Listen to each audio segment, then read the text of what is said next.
জাতীয় কবি কাজী নজরুল ইসলাম, আর তাঁর সমাধির পাশেই ওসমান হাদিকে ঢাকা বিশ্ববিদ্যালয় চত্বরে সমাধিস্থ করা হলো। উঠছে প্রশ্ন, সাম্যবাদী কবি, সাম্প্রদায়িকতাকে ছুঁড়ে ফেলে দিয়ে তার কবিতা গানে বারবার শোনা গিয়েছে মানবতার কথা, বিদ্বেষ নয় ভালোবাসার কথা। কাজী নজরুল ইসলাম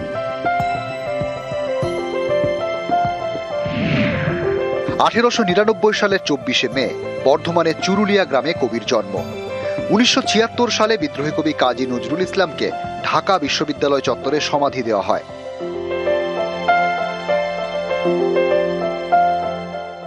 বাংলাদেশের জাতীয় কবি নজরুল, তার সমাধির পাশেই শনিবার সমাধিস্থ করা হয় ছাত্রনেতা ওসমান হাদিকে, যিনি ভারত বিদ্বেষী বলে পরিচিত।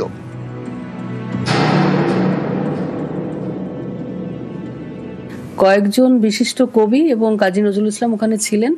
তারপরে আর কারো কবর ওখানে হবে না, এটাই আমরা জানতাম। কিন্তু এই পরিস্থিতিতে আমরা সেটা দেখে খুব মর্মাহত, এবং মানে সে কাজী নজরুল ইসলামের যে গুরুত্ব, হ্যাঁ, সেই গুরুত্বহীন হয়ে পড়ছে আমার মনে হচ্ছে। খুব ভাবার সময় চলে এসছে যে আদৌ কি সেই কবরটাও কি নিরাপদে থাকবে। ভারত বিদ্বেষী বলে পরিচিত ওসমান হাদি, হাসিনা বিরোধী ওই নেতা 12ই ডিসেম্বর ঢাকায় গুলিবিদ্ধ হয়। ইউনুস সরকারের উদ্যোগে সিঙ্গাপুরে হাসপাতালে নিয়ে যাওয়া হয়।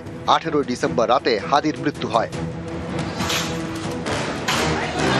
এরপরেই বাংলাদেশ উত্তাল। একাধিক সরকারি অফিস, বঙ্গবন্ধু ভবনে তাণ্ডব চালায় কট্টরপন্থীরা। ভারতীয় দূতাবাস ও অ্যাসিস্ট্যান্ট হাই কমিশনের অফিসেও হামলা চালানো হয়। সেদেশের প্রথম সারির সংবাদ মাধ্যম প্রথম আলো এবং ডেইলি স্টারের অফিসেও ভাঙচুর চালানো হয়। দেওয়া হয় আগুন, পিটিয়ে পুড়িয়ে খুন করা হয় হিন্দু যুবক দীপু দাসকে। কট্টরপন্থীদের দাপাদাপিতে তছনছ আন্তর্জাতিক খ্যাতিসম্পন্ন সংস্কৃতি কেন্দ্র, ছায়ানট ভবন ও উদীচীর অফিস।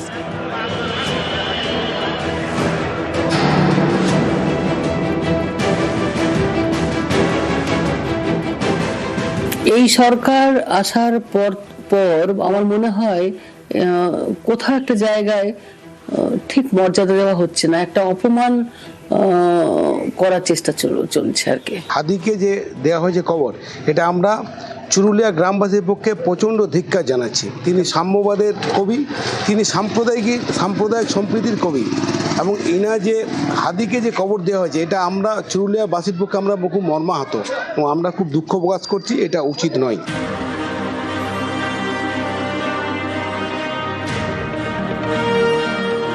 কাজী নজরুল ইসলাম বাংলাদেশের জাতীয় কবি। কবিতায় গানে তিনি সবসময় শুনিয়েছেন সম্প্রীতির সুর।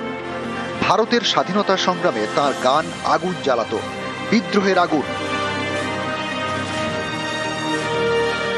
সেই কবির সমাধির পাশেই ভারত বিদ্বেষী নেতার সমাধি, যার নিন্দায় সরব কবির পরিবার। পশ্চিম বর্ধমান থেকে দীপক শর্মা, নিউজ 18 বাংলা।